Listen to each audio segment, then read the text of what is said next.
मुसलमानों ने ही हमेशा, आप अगर इतिहास उठा के देखेंगे, अपने सरों के ताज दिए हैं, सर कटवाकर लोगों के सामने पेश किए हैं हिंदुस्तान की आज़ादी की लड़ाई के लिए।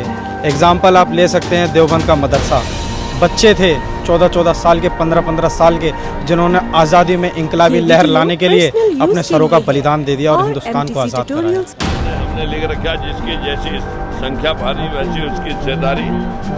यही नारा हमने पुस्तक बांट करके सबको दिया है कि हमें किसी का नहीं चाहिए, हमें हमारा चाहिए। तमाम लोगों के अधिकारों का हनन करने के लिए भारतीय जनता पार्टी के पास सिर्फ भारत का मुसलमान या पाकिस्तान, इसके अलावा उनके पास कुछ नहीं है। देखिए, हम देश के संविधान बचाने के लिए देश के संविधान के विरोध में किसी के साथ भी चले जाएंगे।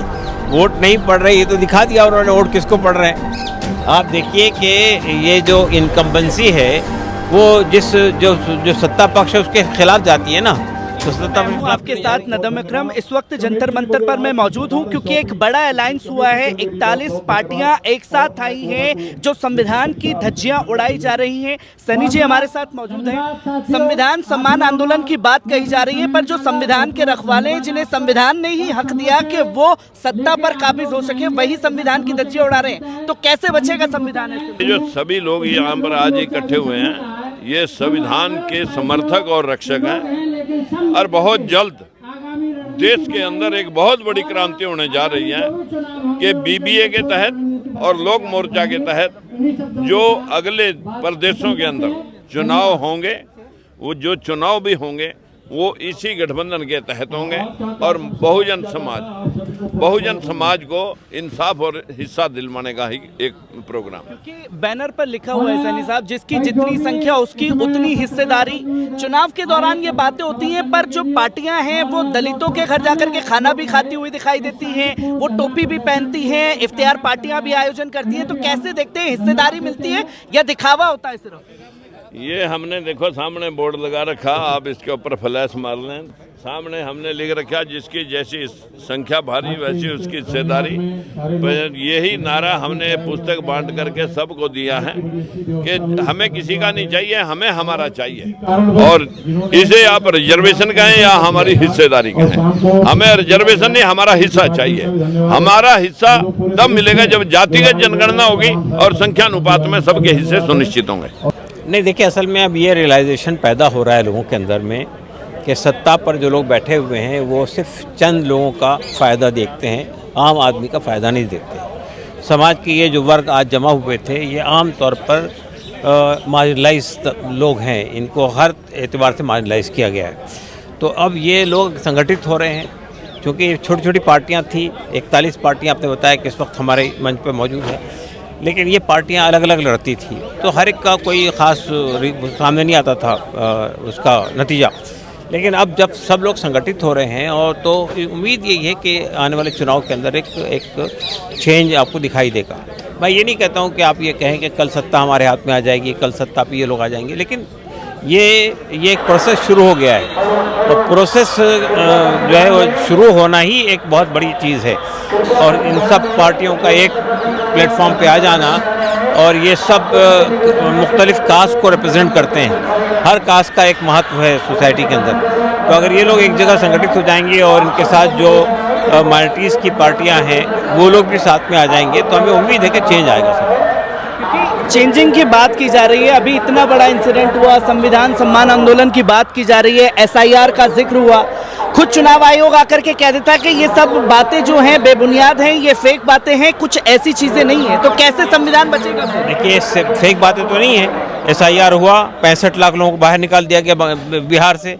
अब तो खुद इलेक्शन कमीशन बैकफुट पर है। इलेक्शन कमीशन सुप्रीम कोर्ट के अंदर उस पर बार बार लताड़ पड़ रही है, तो बार बार सबमिट किया जा रहा है। एक यात्रा निकल रही है वहाँ से बिहार के अंदर, पब्लिक खिलाफ में खड़ी हो रही है।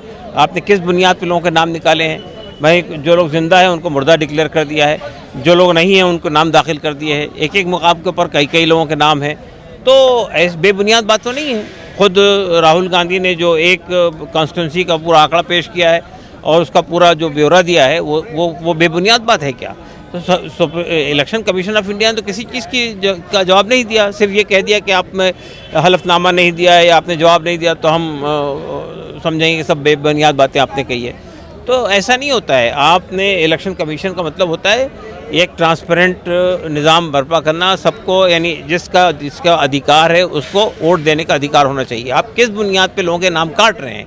अगर वो देश का शहरी है, नागरिक है, तो उसका नाम कैसे काट रहे हैं? क्या बुनियाद है आपके पास में? तो मैं समझता हूँ इलेक्शन कमीशन तो खुद इस वक्त कटघरे में खड़ा हुआ है।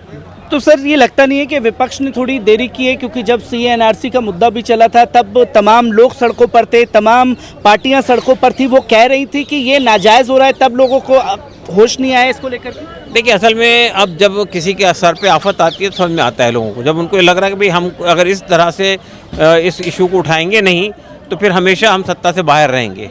तो अब बहरहाल अब देर आए दुरुस्त आए कहा जाता है, पर्शियन का एक प्रोवर्ब है कि देर हुई लेकिन बहरहाल ठीक हुआ। तो मैं समझता हूँ कि अब शुरुआत हो गई है, अब खुद मोदी सरकार बैकफुट पर है, अब चलाओ का मामला है।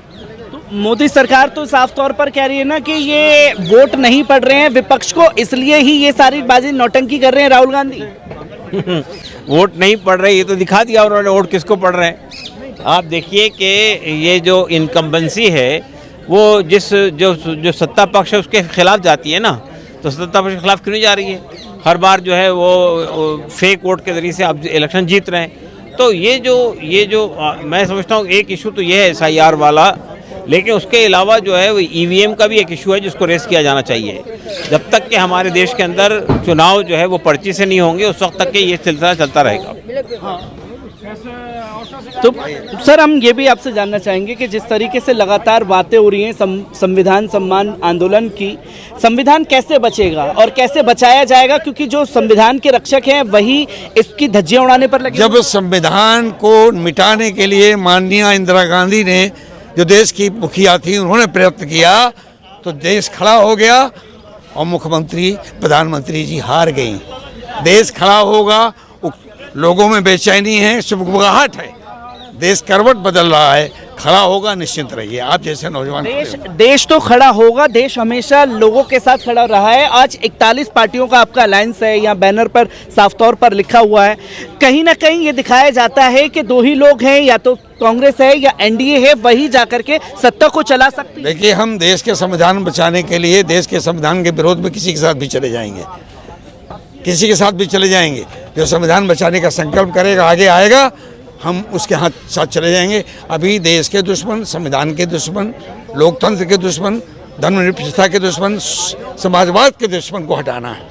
क्योंकि समाजवाद के दुश्मन को हटाने की आप बात कर रहे हैं, क्योंकि हमने लगातार ये देखा है, हमने साफ तौर पर ये देखा है कि चुनाव आयोग जो है इन तमाम बातों को बेबुनियाद बता रहा है। भाजपा कह रही है कि SIR जो है विपक्ष को वोट नहीं पड़ रहा, वो नौटंकी कर रहे हैं। देखिए, ऐसा है, SIR के संबंध में आपसे मैं ये कहना चाहूँगा, जब चुनाव नोटिफाइड हो गया, अधिसूचना जारी हो गई, तब आप SIR करेंगे।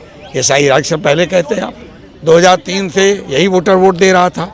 17 साल के बाद जो वोटर आया उसको आप जोड़ लीजिए, जो मर गया है उसको आप डिलीट कीजिए, जो परमानेंटली ट्रांसफ़र होगा उसको आप डिलीट कर सकते हैं। लिस्ट दे दीजिए ना, लिस्ट दे दीजिए आप क्यों नहीं दे रहे हैं? क्यों छिपा रहे हैं इसको? नौटंकी कर रहा है। हाँ, नौटंकी कर रहा है, नौटंकी। आप देख सकते हैं डॉक्टर साहब, हम लगातार देखते हैं जब संविधान की बात होती है तो भारतीय जनता पार्टी के पास एक तिलिस्म है, हिंदू मुसलमान कर देना या कोई ऐसा दलित इंसिडेंट करवा देना, जैसे कि बच्ची के साथ में हुआ एक घटना सामने आती है। वो लगातार दिखाते हैं कि भाई पोलराइजेशन करना है और संविधान की बात जो है कहीं ना कहीं गोल हो जाए। कैसे देखते हैं? अगर बात होती है मुसलमानों को लेकर के तो वक्फ का मामला देखिए, तमाम चीज़ें लगातार एक एक कर सामने आई। तमाम लोगों के अधिकारों का हनन करने के लिए भारतीय जनता पार्टी के पास सिर्फ भारत का मुसलमान या पाकिस्तान, इसके अलावा उनके पास कुछ नहीं है। लेकिन सच्चाई ये है कि भारत का मुसलमान जो सामाजिक तौर पर जो रिश्ता अपने दूसरे मुल्क के भाइयों के साथ रखता है, उसे तोड़ पाना इनके बस की बात नहीं है। ये बात अब लोगों की समझ में आने लगी है।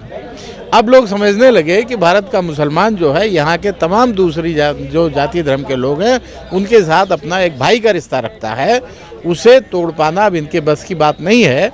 यही कारण है कि आप देखें कि आए दिन दलितों के साथ, आदिवासियों के साथ आए दिन लोगों को मुद्दे से भटकाने के लिए बलात्कार की, मॉब लिंचिंग की या इस तरह की घटनाएं अभी आप देखें गाय के मुद्दे पर देखेंगे, आज ये बड़ा चर्चा का विषय बना हुआ है। एक तरफ जो है भारत में बीफ का सबसे ज़्यादा एक्सपोर्ट हो रहा है, दूसरी तरफ भारत में गाय के माता के नाम पर लोगों को मारा जा रहा है।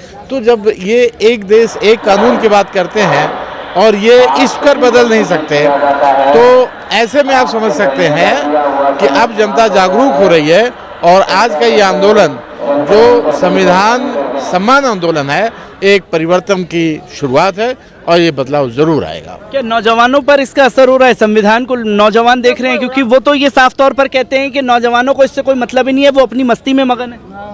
नौजवान ना पहले मस्ती में मगन था, ना आज मस्ती में मगन है। नौजवानों ने ही हमेशा, आप अगर इतिहास उठा के देखेंगे, अपने सरों के ताज दिए हैं, सर कटवाकर लोगों के सामने पेश किए हैं हिंदुस्तान की आज़ादी की लड़ाई के लिए। एग्ज़ाम्पल आप ले सकते हैं देवबंद का मदरसा। बच्चे थे 14-14 साल के, 15-15 साल के, जिन्होंने आज़ादी में इंकलाबी लहर लाने के लिए अपने सरों का बलिदान दे दिया और हिंदुस्तान को आज़ाद कराया।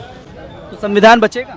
संविधान बचेगा बिल्कुल। और नौजवान तबका जागा है दोबारा और सामने आकर इस जो जालिम सरकार है इसके जुल्म को उजागर करने के साथ साथ जो संविधान में ये हेर फेर कर रहे हैं उसको उजागर करने का भी काम कर रहा है।